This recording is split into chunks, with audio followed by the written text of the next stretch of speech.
and promote the highest standards of ethical and professional conduct within the Orange County investment community.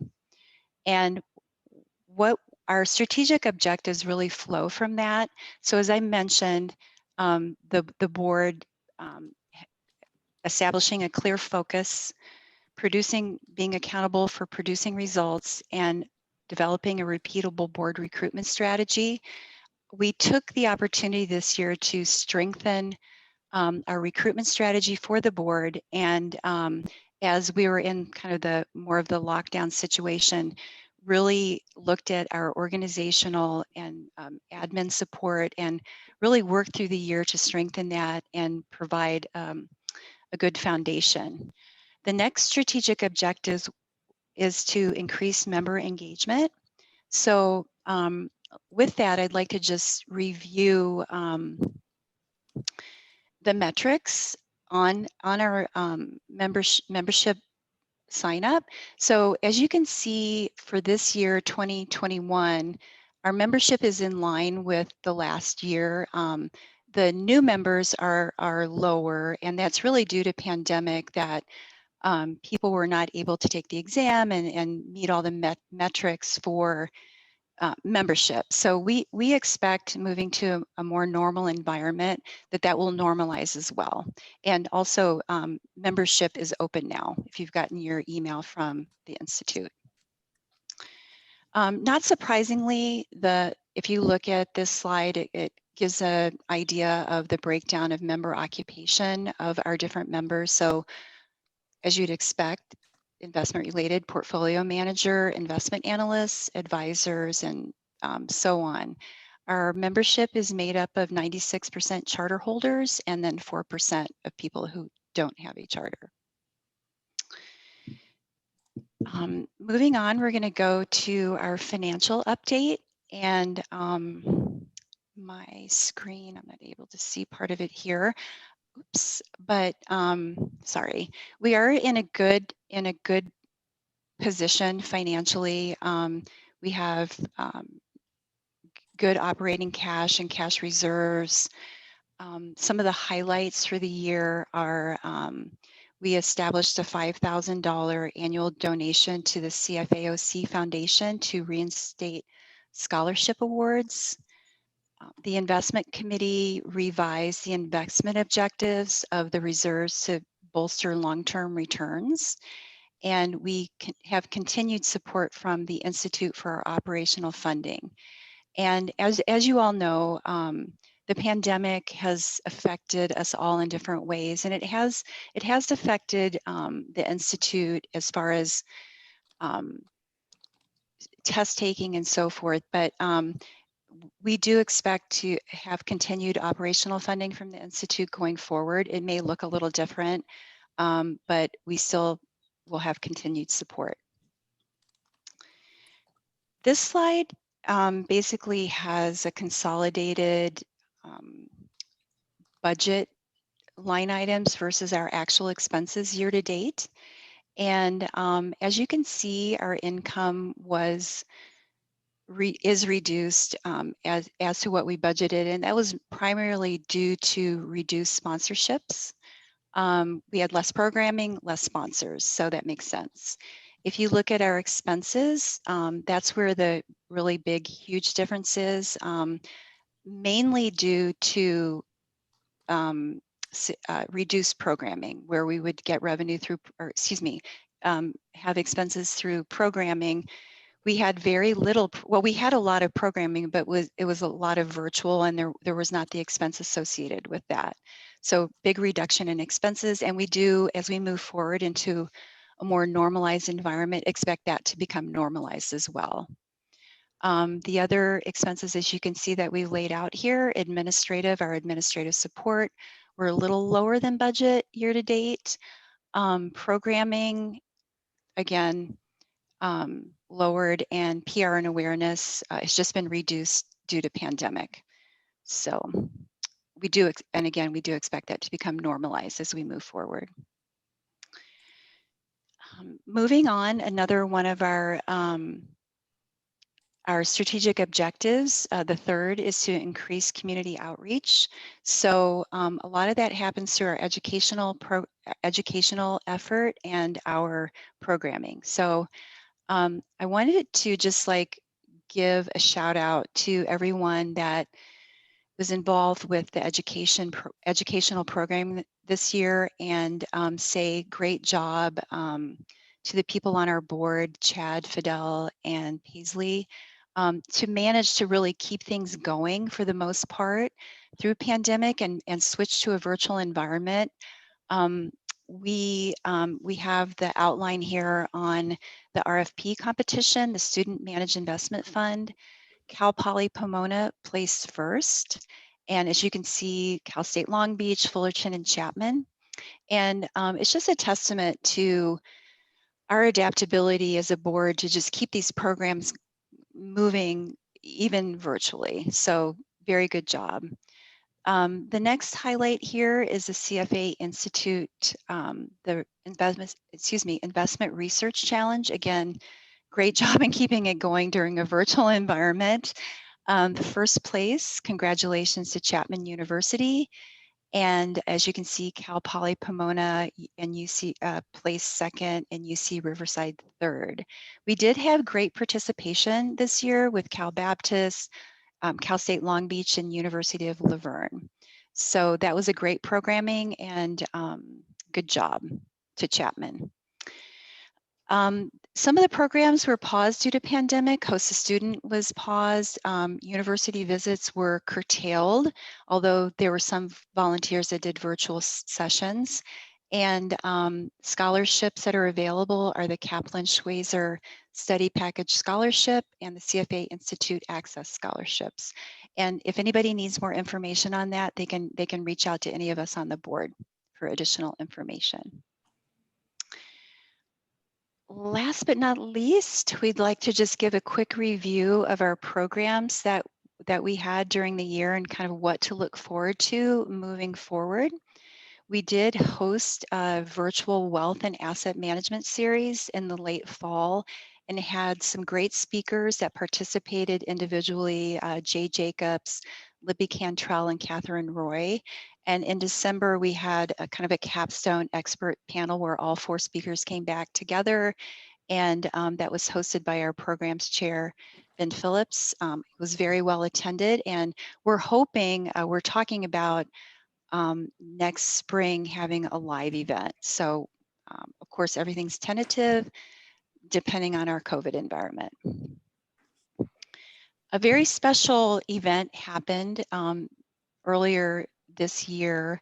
The Western region joined forces for the economic forecast event that each society has. And we were able to, and actually this was led by Orange County, initiated and spearheaded this whole event. We had Dr. Ben Bernanke that came on and was moderated by Jane Wells, and it was a very good conversation. It was very well attended. Each Western society had great attendance, and I think it was a very well received event. We were missing our live wine tasting event that we usually have every July. So we put together a virtual wine tasting in March, and the host from Benham Wines, very charming, Arnaud Fabre, he led a great wine tasting of 5 wines from their winery. And I think people had a lot of fun and really enjoyed that, and actually learned a lot about wines as well. Upcoming events we're kicking off June with a live inaugural joint event with the FPA Society, our golf tournament, which is going to be very fun. It's going to be held at Aliso Viejo Country Club. And I'd really encourage you, if you haven't signed up, to access the registration. Even if you're a non-golfer, there's going to be a clinic, which is fun. I'm a non-golfer. I'm going to be doing the clinic, and there's going to be a great party afterward. If you have felt like you just need to get out, it's outside, so it's going to be um, not inside. So it's going to be outside for those of you that may be worried about that social distancing. There's going to be a lot of cool inter-tournament competitions. I think it's going to be just a very fun event. So I'd encourage you to get a link to that registration and go for it. And we've just laid out here some things that we're thinking about and hope to hold. If we don't hold them live, we're going to hold them virtually. Kind of moving through the year, you can see our signature events here, charter recognition and holiday dinner. We're hoping to do some career development event. Again, wealth management, we may be pushing that out to the spring, state of Orange County, and then we're going to get going with some networking events as well. The last item on the agenda before we turn to our speaker is we really appreciate all our volunteers so much. We're all volunteers, right? And if we did not have a strong volunteer network, we could not exist. And so we really like to honor somebody each year that we feel have really done just really outstanding volunteer work. And this year, we'd like to honor Stephen Wang, who is on the call today. And I just like to say on behalf of the whole board and the society, Stephen, thank you so much for your diligent support and your enthusiasm and just what you bring to the table. You have supported the Smith, the IRC, and then even extended beyond that. You have gotten involved in more mentorship opportunities through the society. So I'd like to thank you so much. And you will be getting a really cool gift card for your participation. And we're just so excited. I don't know, would you like to say a few words? I know you're on the call. If not, that's okay. I don't want to put you on the spot. Thank you very much. Can you hear me clearly? Yes. Okay, yeah, thank you very much. I think this is a great honor, and it's my pleasure. I've been working here. I moved to like West Coast a couple of years ago, and I just started working with Pay State and Chad, starting with the Smith program. I was very impressed by the volunteer, the board here, especially I know CFA OC doesn't have any full-time employee, so everything is handled by the volunteer.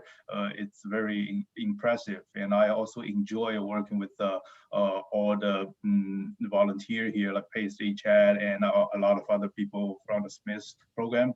I think the COVID situation really helped me to give me more time to working with the society, and I hope after the COVID situation turns, I can still continue to work with you guys and contribute more.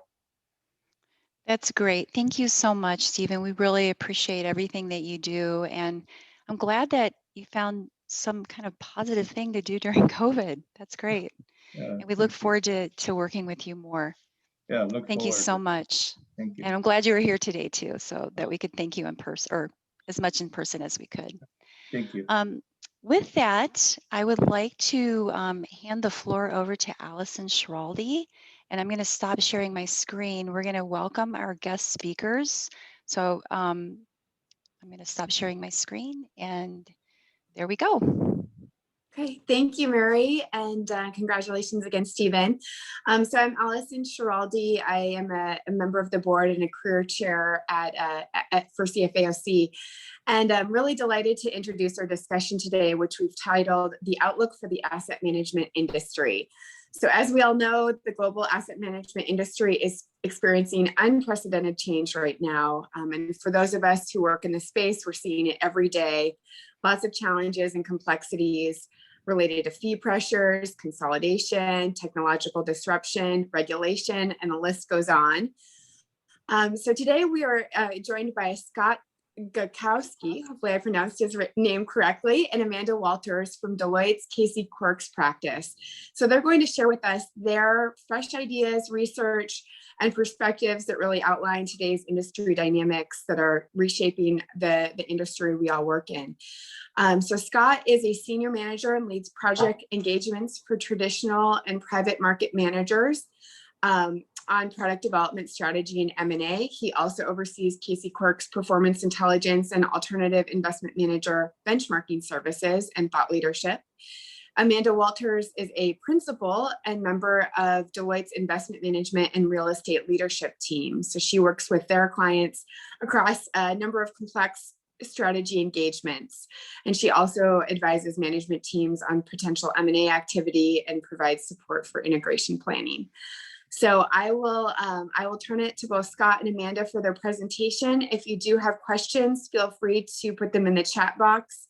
We'll also leave some time, around 5 minutes at the end, for any other questions too. So I'll turn it to you both.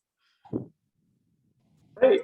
Thank you for that introduction, Allison, and pleasure to be here with all of you today. In case anyone's unfamiliar with Casey Quirk, we've been around the industry for about 20 years now. We originally spun out of Siegel Rogers Casey. We were their manager services division. And from an independence perspective, wanted to establish an independent entity to advise managers on how to look better to investment consultants. The practice has since evolved, grown quite a bit, and now become part of Deloitte. But we like to say that we are the industry's largest consulting practice dedicated exclusively to asset and wealth managers. And so Amanda and I would like to speak with you today about really the state of the industry. We'll go through two sections of the presentation here. The first will be about the market environment broadly. What are some of the structural trends and dynamics that create the opportunity set, as well as a set of challenges that asset managers have to address? And then the second portion, we'll talk about what are the steps that we see successful asset managers taking to really accelerate growth and outperform in this environment. And so with that, I'll turn it over to Amanda to walk through the market opportunity portion of the conversation. The entire thing will take about 30 minutes, and we will open it up for 5 or 10 minutes of questions on the back end. So as Allison suggested, please post any questions in the comment box at any time. Can you put it in presentation mode? Yep. Great. Well, good afternoon, everyone, and thanks for having us here today. As Scott mentioned, first we'll just touch on the financial health of the industry, which is very strong, in fact, despite the last year of COVID. Last year hit new high water marks for the investment management industry, with assets and revenues at all-time highs. Growth in AUM was primarily driven by strong capital markets, and a momentary downturn in March and April in capital markets was sustained by really strong capital appreciation through the end of the year. Revenues, which are highly correlated to market action, also reached their highest number yet, though kind of year-over-year growth was somewhat muted by persistent fee compression, driven both by investor demand for lower cost investment strategies and general allocation shifts to lower fee generating strategies. Operating margins also rebounded throughout 2020 to a median of around 30% or so, driven by the strong revenues that we just talked about and more muted growth in operating expenses. So over the past few years, we've seen persistent increases in expenses over that time period, driven primarily by significant investments in technology spend, just the increased complexity of doing business. But operating expenses last year actually grew a bit slower. Travel and entertainment, as an example, was significantly lower for the last year than it previously was, given the COVID environment. And all of those factors helped support kind of robust operating margins. So it's still a very, very good industry to be a part of.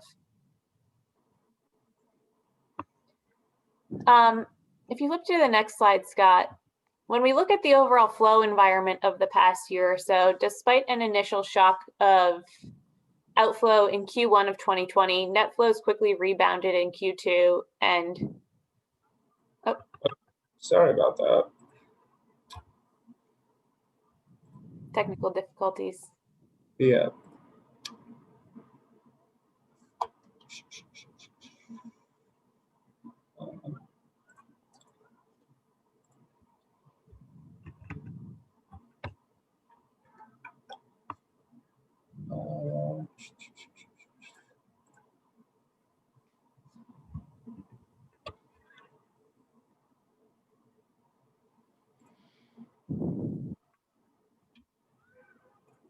Here. Do you want me to try to pull it up?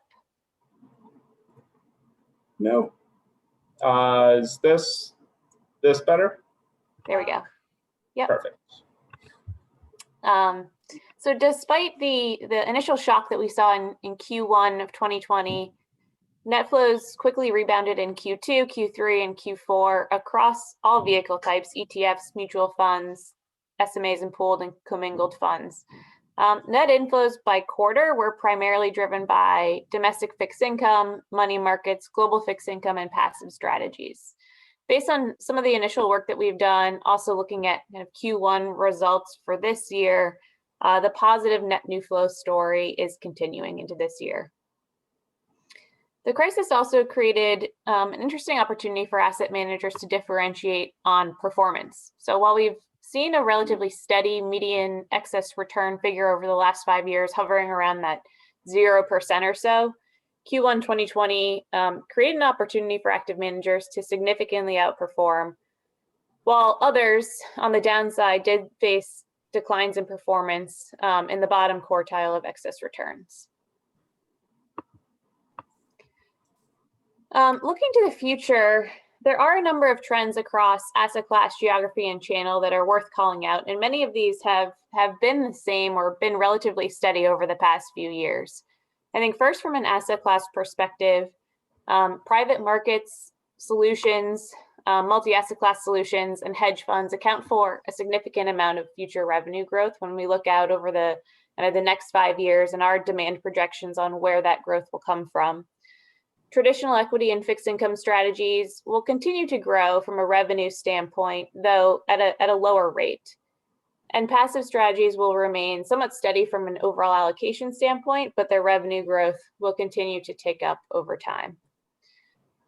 From a geographic lens, North America continues to make up about 50% of overall assets under management, and organic growth will continue in the US. But if you look at the overall net new flows by geography, overwhelmingly, we envision that will be driven by APAC and specifically through mainland China over the next 5 years. And then lastly, from a channel perspective, there has been a pretty big shift in terms of how asset managers are facing off with different channels. And the shift has been towards more of this new institutional landscape, away from kind of legacy defined benefit plans, given the decline in defined benefit plans, and more towards defined contribution, retail intermediaries, and individual investors. Two other kind of trends, I think, that were accelerated by the pandemic that we wanted to touch on here as well. One is namely that, the virtual meeting environment will likely continue going forward. Through a recent study that we conduct of large asset owners, we uncovered that many investors believe the virtual hybrid environment will persist. And whether that's kind of external meetings with strategic partners, doing manager due diligence, training, it doesn't appear that we'll be going back to the old ways of working based on what the large asset owners are envisioning for their own futures. The two notable areas where more face-to-face is expected is in internal planning meetings and board meetings, perhaps no surprise there. Scott and I actually held a session yesterday with a group of investment manager CFOs on the topic, and many are really grappling with this issue right now in terms of what's the right model going forward. I think the majority of firms believe that some sort of hybrid model will be the way of the future, but the details around what that will look like are still being ironed out. So for some, it's really at the functional level of thinking through, are there certain roles like investment research, investment ops, fund admin, M&A as examples where some form of in-person work will be required, versus others where perhaps having a more virtual engagement model will be just as effective. I think a lot of the other managers were also grappling with just the notion of, if we agree that some sort of hybrid model is the way of the future, what does that actually look like? So how many days in the office, which days, are Mondays and Fridays off limits as an example? Should everyone come in on the same days? And to be honest, I think not many folks have figured out the answer yet. So lots of task forces are put together to try and tackle this question. A lot of executive leadership time and bandwidth is being spent on it. But I think there's still a lot being worked through for asset managers as they determine what that future workforce model looks like. The second trend that we probably saw accelerate a bit during COVID was an increased focus on ESG. So many asset owners anticipate that if they look at their own portfolios, there'll be more ESG integrated over the next few years, which has a number of implications for the asset managers themselves in terms of defining a number of key questions, I think. So what does the asset manager actually stand for? What's the ESG vision that they want to put out to the market? And what processes and tools will actually help them enable that vision? And then how can the organization ensure that their approach is credible and authentic? So a lot being worked through both in terms of virtual environment and ESG dynamics for the asset management industry. And Scott, I'll pass it over to you to cover off the next section. Great. Thanks for that, Amanda. And the next section, as we said at the beginning, is more so about what steps are managers taking, what are they investing in order to be successful moving forward in today's environment. And on the left-hand side, we make the point that really success in asset management over the long term is generally a result of successful organic growth. And organic growth actually tends to be the metric that is most closely correlated over time towards enterprise value. So a lot like every other sector practically over the last 5 or 10 years, as a value manager would be keen to tell you, there has been a valuation premium attributed to the firms that are able to grow quite consistently. And in our benchmarking work that Amanda and I lead, we often make the point that, look, you can't cost cut your way to long-term earnings growth in asset management. It's really about driving growth, driving, effective client relationships, and figuring out how best to navigate volatile markets and win more and more assets. When we think about the firms that are truly successful, we do see 5 major areas or characteristics of the firms that we see winning. The first is a clear competitive advantage in investing. Increasingly, a part of that story is the approach to ESG for a lot of managers. We also see a lot of investment being placed behind distribution. So we touched on virtual engagement a bit from the asset owner perspective a moment ago. But as asset owners become more familiar with, apps on their smartphone, they like more and more, sophisticated and self-directed analysis of investment opportunities that requires a new way to engage relative to kind of, the wholesalers of 15 years ago or so. Technology is disrupting investment management all the way from investment decision-making through to just efficiency and scalability of the overall enterprise. And then M&A is an increasing part of the narrative in the industry. So we'll quickly touch on some of the approaches managers are taking to differentiating along these lines.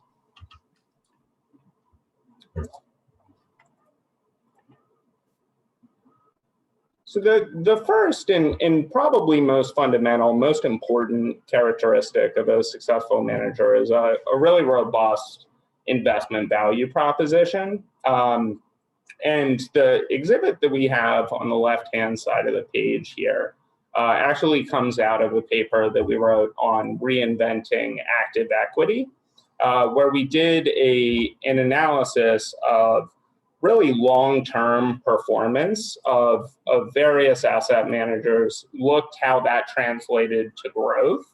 And we did find that while it's a minority of strategies that do outperform on a consistent long-term basis, we do find that those strategies represent a surprisingly large portion of overall industry AUM, which is to say that investors have, to some extent, been able to find their way to quality. And we do find that performance is being scrutinized in more sophisticated ways than it has been in the past with the advent of all types of factor betas and factor-driven approaches. And active managers really have to be able to beat not just S&P 500, but explain the investment characteristics of the products that they're offering in more sophisticated ways. And we really find that it's a smaller set of liquid equity and fixed income products that are successfully outperforming and telling that story. And really performance is table stakes to growth. And so what do we see managers doing in order to turbocharge and accelerate that growth? We see one kind of leveraging and harvesting as much scale, profitable scale as you can get in your flagship core strategies. We also see a lot of attention being paid to ESG. So development of a house philosophy around ESG. We've seen more and more convergence of public and private. So quite a few managers have bolted on private credit strategies, private equity strategies, given that there aren't quite the same amount of substitute products as there are in the liquid space. Fee pressure tends to be a bit less robust. And so we do see some migration there, as well as vice versa, as the Blackstones of the world start to get into more liquid offerings. There has been a bit of, over the last few years, rotation into quant, as well as a lot of growth in more outcome-oriented strategies. So rather than just pure excess returns relative to a benchmark, thinking through how to help an investor achieve their outcomes, which you can see in the growth of LDI strategies, growth of target date, as well as the models that are becoming increasingly prevalent in US retail. So we see managers investing in these product development areas.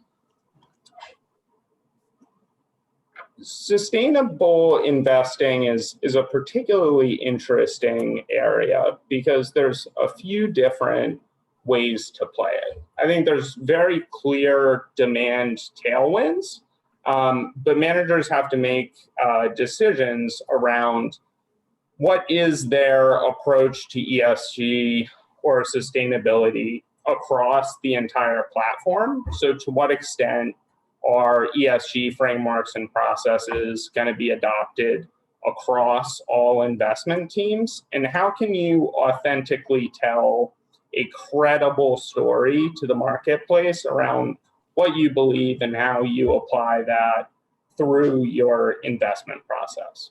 And so we see both the development of new specifically sustainable products, as well as kind of the incorporation of sustainability perspectives into existing strategies. And so on the left-hand side of the page here, we show growth that will come from strategy conversions. These are strategies that are not currently marketed as sustainable products that will adapt sustainable norms and practices within the product. And then we have organic growth coming out of newer products as well that will drive quite a bit of growth in addition. Another key area, and we've talked about this kind of in a variety of contexts, is just technology. And here we see firms at very different places of their technology journey. So we see the vast majority of the industry probably in the transforming bucket here, which is they're starting to realize that technology is an important trend in the industry. They're taking steps to invest in new types of data, enhanced dashboards, perhaps for their portfolio managers, their analysts, but they don't really feel that they've gotten it right yet. And there aren't all that many firms that will stand up and tell you that they feel that they have a leading kind of array of investment technology or back office technology for that matter. There are a few firms who will tell you that. We would classify those as the front runners. And what we find in those firms is that they have been able to generate faster growth than their competitors, but they don't necessarily spend more. So if you look at the tech spend percent of total cost, it's only about 12% in the front runners relative to 12.5% for the transforming firms. However, if you look at how they're spending that money, a much greater portion of it is being spent on the dark blue bar here, which is innovation rather than business as usual type of spend. So they're piloting new teams, new partnerships, and really trying to innovate in ways that are aligned to your value proposition rather than modernizing, old back office systems that really aren't going to move the needle in terms of the value that you're bringing to your investors. Distribution is another area where we're seeing quite a bit of evolution across the sales process in terms of the adoption of technology. I think a lot of the latent potential and a lot of the time that's being spent is particularly on marketing and prospecting. So you can see on the right-hand side of the page, the high priority for integrating technology, the marketing content distribution, the prospect segmentation. Everyone's trying to take a page out of Facebook's book and be able to both aggregate data relative to who's reading what pieces of thought leadership. You're basically trying to develop a client profile of what does this investor care about and how can we best market to them. And so we really see a lot of marketing technology being tied into a CRM, and that whole distribution architecture can be quite effective in yielding enhanced ROI from your marketing efforts. We see a little bit, I would say, a little bit more historic evolution in the servicing space, where we have we've seen firms get a bit better about onboarding, about client reporting and sales management, those latter portions of really servicing rather than winning business. There's been a bit more time spent there. Firms feel they're a bit closer to where they want to be, although certainly see a lot of room for improvement. But the idea here is effectively to be able to leverage technology to allow asset owners to consume reporting data, performance data on kind of an as-needed basis, and to do that as efficiently as possible with technology and service providers.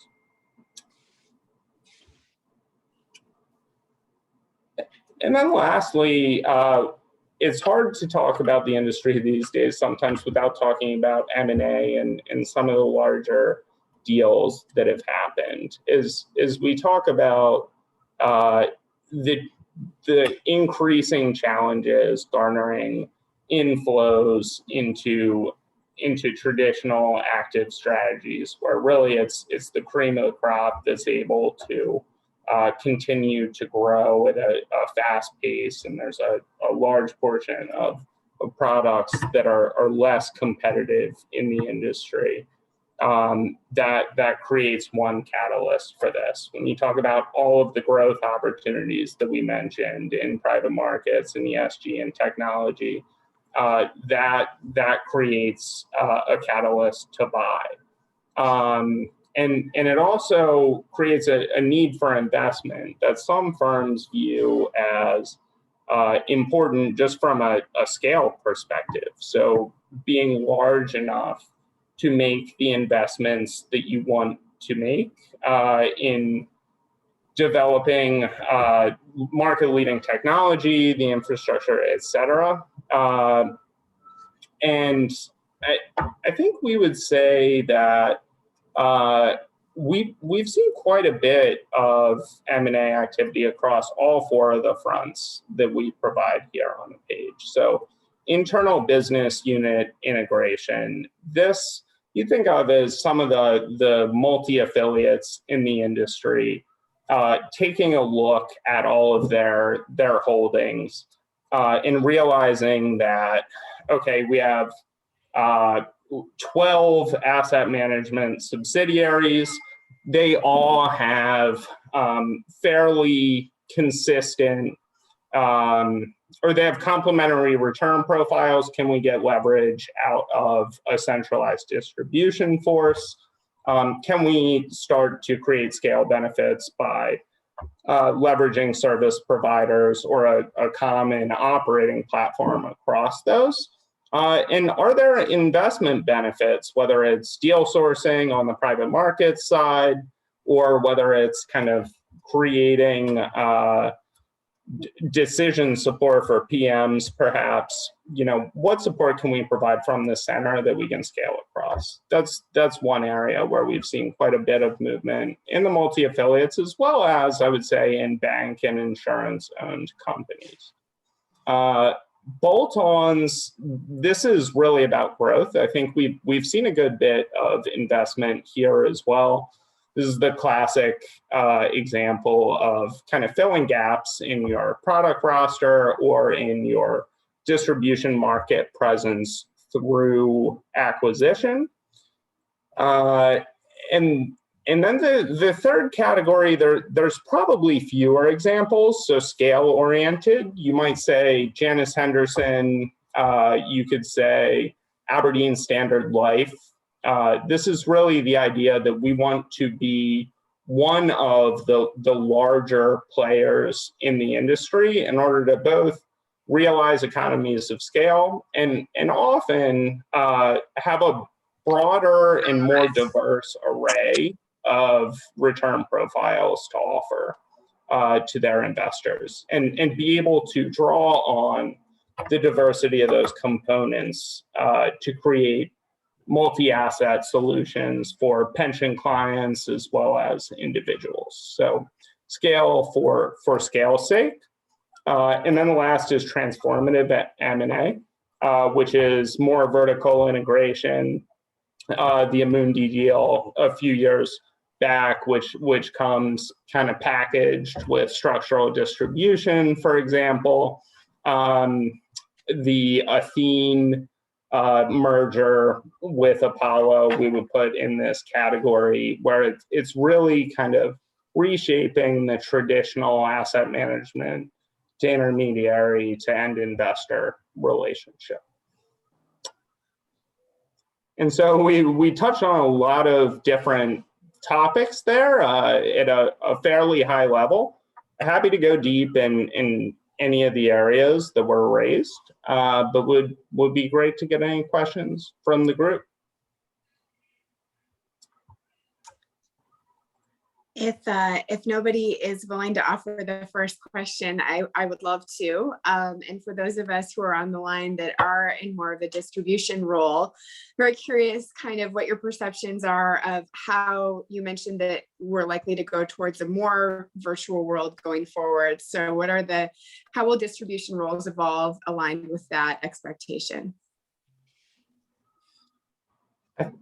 Yeah, I think one area that firms are thinking about there is what is the balance of basically adding more hybrid wholesalers and thinking about kind of the balance of internals and externals, as well as biding time a little bit. I think similar to the virtual environment where firms are taking a hybrid approach to going back to the office. In some ways, I think the clients will really set the direction of travel in terms of their own preferences for engagement. And so we see the firms that we work with really trying to deepen in the relationships with their existing clients, understand what they want, and making sure that they're catering to their core audiences in the most effective way. Oftentimes that means, there's always going to be a lot of in-person engagement that's part of the story. But at a minimum, that will be supplemented by a pretty robust data and technology offering that provides clients and prospects the information they want when they want it, and puts you in the best possible light.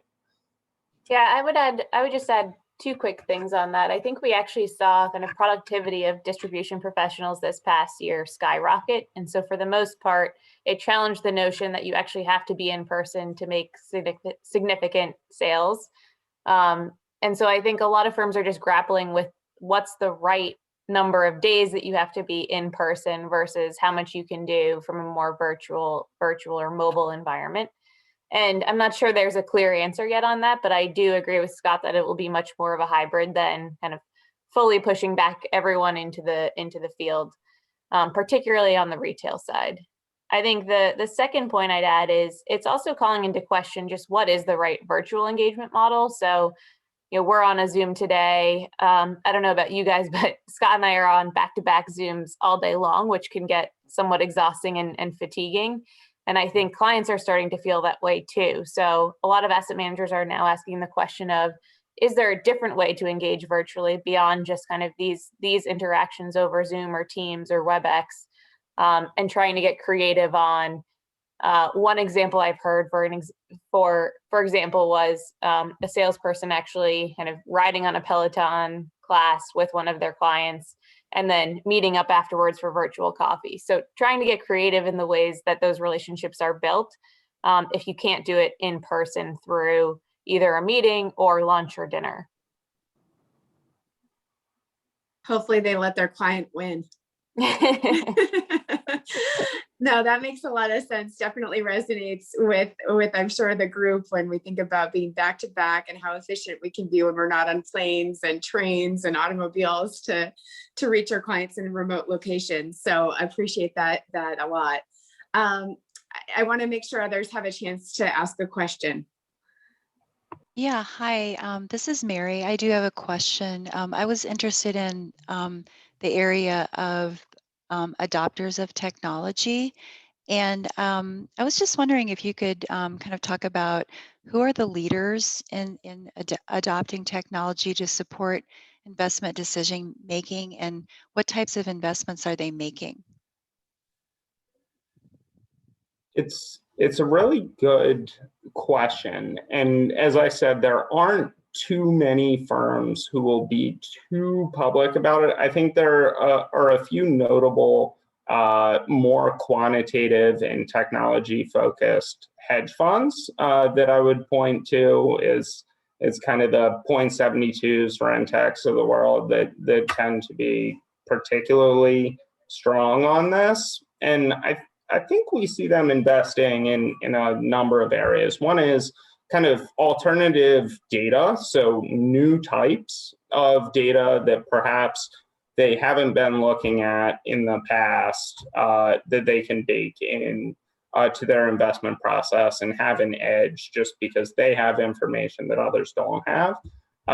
We've also heard conversely that you're kind of adding more confusing things into an already complicated puzzle. And so other managers have directed more of their attention, more so on the attribution front, thinking through not just at the fund level, but for each individual, say, buy or sell recommendation, kind of trying to structure and model out what are the decision points or recommendations made at what period of time. Was that the right call or not in terms of kind of did our predictions come to pass?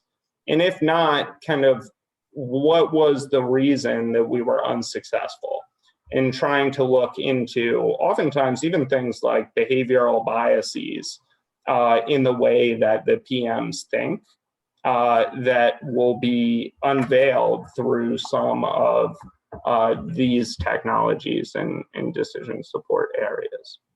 I think it's also through just new hiring of specific skill sets for people that have kind of a data and analytics background. So we actually recently had a polling question in one of our sessions with CEOs that asked, what are the biggest process changes related to technology that you're implementing to accelerate development? And 100% of the CEOs that responded, I think it was a group of 30 plus, all said they were making investments and new hires in data and analytics. And so it's both the, buying the actual data itself or finding alternative sources of that data, but also making sure that you have the right skill sets on the team to actually analyze and leverage that data and skill set effectively.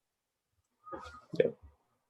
A lot of central technology groups are being established, and I think managers are starting to embed those new skill sets and resources more so into their existing processes, into the actual desks themselves, so that they make sure that they're not just building technology for technology's sake, but rather building something that's quite specific to the investment process that addresses a need or a gap that the teams already feel.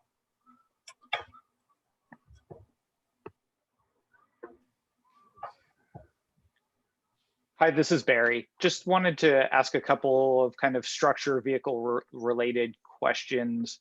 One around mutual fund to ETF conversion and kind of future of product from that standpoint. And then also around the use, looking at fees and fulcrum fees, being able to have more performance-based metrics for those active managers and active funds out there, and kind of what you're seeing from a trend standpoint. Yeah, so I would first say on the mutual fund ETF conversion, I certainly think we've seen a significant trend there for the last 10 years that we expect to continue. I think there is room for active managers to capitalize. Certainly there's been quite a bit of buzz around ARK Invest in the last year and what they've been able to do in active, non-transparent. So I do think that we see firms looking at that space, and we see opportunities there. And active ETFs more broadly are in one sense, an opportunity to perhaps offer more attractive fees without cannibalizing your existing book of business or repricing the existing book. So I think we'll continue to see growth on that front. I think SMAs and model delivered SMAs are another big growth area that we saw with Aperio getting bought, and then right after that, or I think Eaton Vance and Parametric went first, and then it was Aperio. But we see quite a bit of growth there too, as investors look to provide tax advantages. And then on the second question on fulcrum fees, I think that would be challenging in the retail space in a 40 Act format. We haven't seen too many managers have success with it. We've seen a lot of firms experiment with it on the institutional side, where there's a lot more flexibility to discount at the point of sale, and more mandates are sold kind of at some discount to a 40 Act rack rate. With that said, there can be operational challenges with it on the asset owner side, for example. So it's more complex for the asset owner to kind of track what fees they owe and understand kind of the performance stream. And often we've heard managers say, we tried it, and our asset owners kind of get that if we shoot the lights out, we're really kind of taking upside off the table with performance-based fees generally. I don't know that comment applies to fulcrum fees specifically, but those would be my initial thoughts.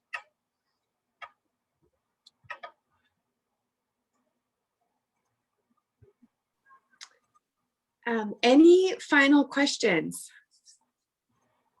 Well, thank you both for the insights that you shared with us today. I think that our president, Mary Siegler, has a few kind of concluding comments that we'll turn it back to her. But again, really appreciate all the insights. And I believe there was a question mark in the chat around, will that presentation be available for our group after this is over? Please let us know if that's something that you're willing to distribute. We can take it offline too. Yeah, happy to do that. And we'll send those over. But thank you for having us today. Really appreciate the time. We really appreciate having you both here today. And it was a great presentation, a lot of good information. And thank you so much for that. It's nice to meet both of you. Nice to meet you as well. Likewise. Thanks, Mary. Thanks, Allison. Thanks, everyone. Bye. Take care.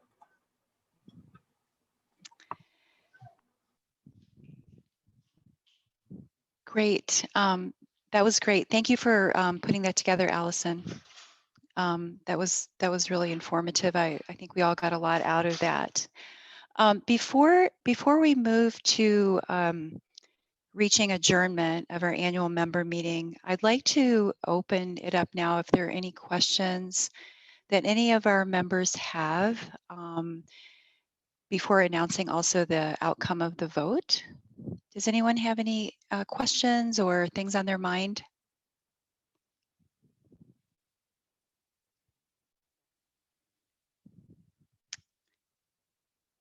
If not, excuse me, if not, I'd like to just announce the outcome of the vote. Between the proxy votes that were cast and the votes cast today during the meeting, we did receive more than the amount for the quorum as stated. The vast majority were in favor of the bylaw revisions and in favor of all of the nominees for the board for the next term for the fiscal year 2021, and it's a 2-year term. So both of those votes did pass. As I said, we did get the quorum, the 1/3 of active members. So great to announce that both of those initiatives on the ballot passed. And with that, if there are no further questions, I'd like to adjourn our meeting. It is 12:49. And thank you all for attending the meeting. It was a pleasure seeing you all, and I hope you got a lot out of it. We'll see you soon. Golf tournament. See everybody at the golf tournament. Thank you, Mary. Awesome. Thank Thanks, you. everyone. Have a great one, Thanks, guys. everybody.